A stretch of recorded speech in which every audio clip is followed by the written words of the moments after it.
Huwag kang lumingon eh. Katatapos lang ng shift ni Miguel sa call center. Habang naglalakad pa uwi, napansin niyang tahimik ang mga kalye ng Maynila, mas tahimik kaysa sa dati. Ang mga ilaw ng neon signs ay kumikislap sa basang kalsada, nag-iwan ng kakaibang kinang. Hindi siya naniniwala sa mga kwentong multo, pero may kung anong bumibigat sa pakiramdam niya. Papaliko na siya sa isang makitid na eskinita nang biglang may dumaan na kilabot sa kanyang batok, parang may nakatingin sa kanya. Binilisan niya ang lakad.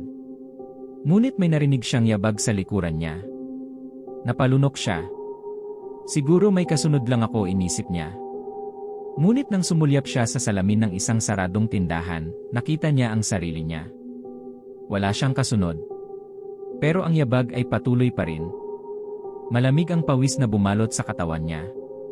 Kinuha niya ang cellphone, kunwaring nagbabasa ng mensahe. Pero ang totoo, ginamit niya ang itim na screen para silipin kung may anino sa likod niya.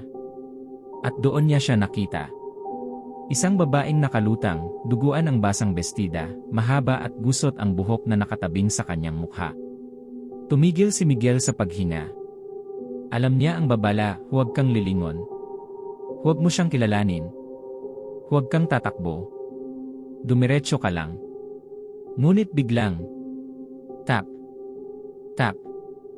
Tap. May malamig na daliring tumama sa kanyang balikat. Nanigas ang kanyang katawan. Tumindig ang balahibo niya. Miguel eh.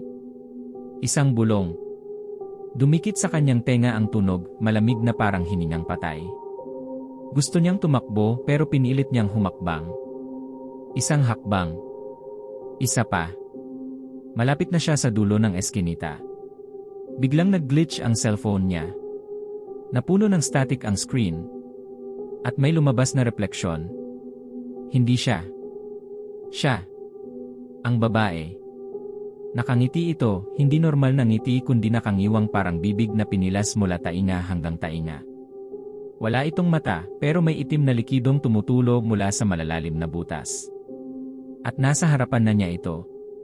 Sumigaw si Miguel. Ngunit nilamon iyon ng dilim. At nanatiling tahimik ang lungsod.